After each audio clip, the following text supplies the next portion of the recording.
Hey people, hope you guys are all having a wonderful day. As we all know now, the Super Creek banner is over and we now have these two fine banners in front of us. But as we all know, these are trash and bait. With Super Creek over, I hope you guys got as many trainees as you possibly could for the foreseeable future, because it is time to hold, ladies and gentlemen. It's time to hold your stocks, because there are two banners that are coming up in the foreseeable future that are going to rock this meta so hard. It's going to be Kitasan Black levels of importance, and you're going to want to save out for them. I'm going to show you which ones. So the next Kitasan Black level priority is this card here. It is Rice Shower Power.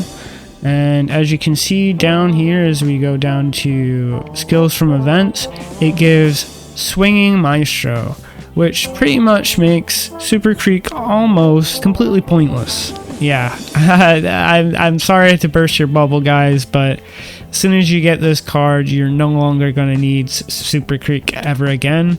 It also gives you firm conditions. I'm not saying that Super Creek's going to be completely useless, but she's still going to be one of the better stamina cards. But with this power card in the meta, her relevance really drops off, and this card becomes one of the must-haves as a almost include in every deck kind of situation, much like she would be, as power is a more desirable stat later on to train up in comparison to stamina. So the next character that we're going to be pulling for is Riku Kashimoto. He's basically like the next Tizuna digivolved into his next form, or her next form. After Ue Finale, Tizuna almost becomes completely useless, as she's more core to that, and we get this Riku Kashimoto character who fulfills sort of similar roles to her if you're familiar with that support card, but this character sort of forms the entire meta over that career mode, which you'll be wanting to do as it produces higher quality Umas than the Ue Finale one.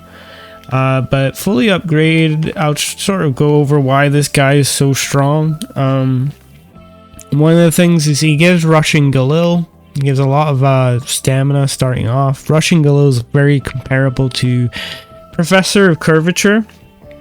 All the green skills that he gives are really good and proc very easily.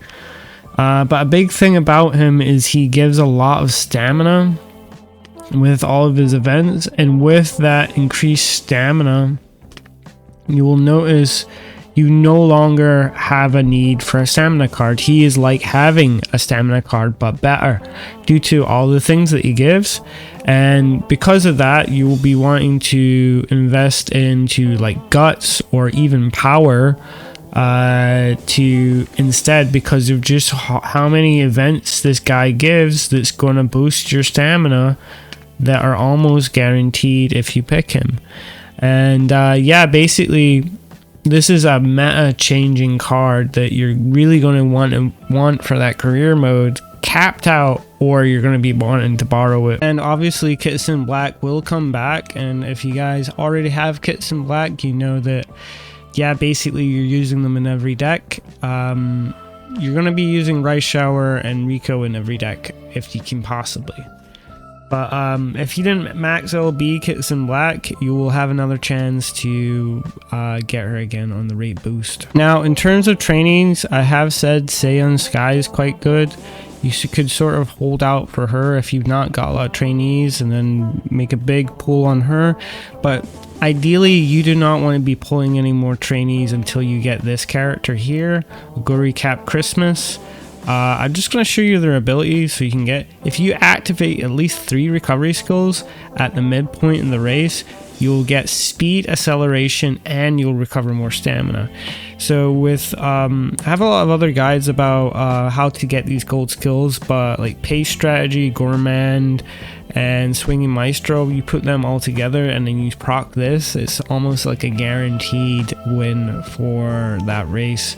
A very powerful character. They don't completely eclipse the base Oguri Cap, but Generally one of the best trainees you're ever going to have to pull for. And if you're going to be pulling for trainees, you want to be pulling for this one. Other than that, if you didn't get Smart Falcon, I can't really say much. You sort of wanted 3 dirt specialists by this point. But Saiyan Sky is also a good one to pull for if you haven't put any investment into trainees. But guys, I really mean it when I say that you really want to be holding out for these 4 pulls. If you really are lacking support cards still, there's always the 50 paid gems per day. You might be saying like, oh, I don't want to pay anything for this game, but see, if you get the daily carrot pack once a month, that's 50 free carrots per day and 500 up front, and it's only $7, right?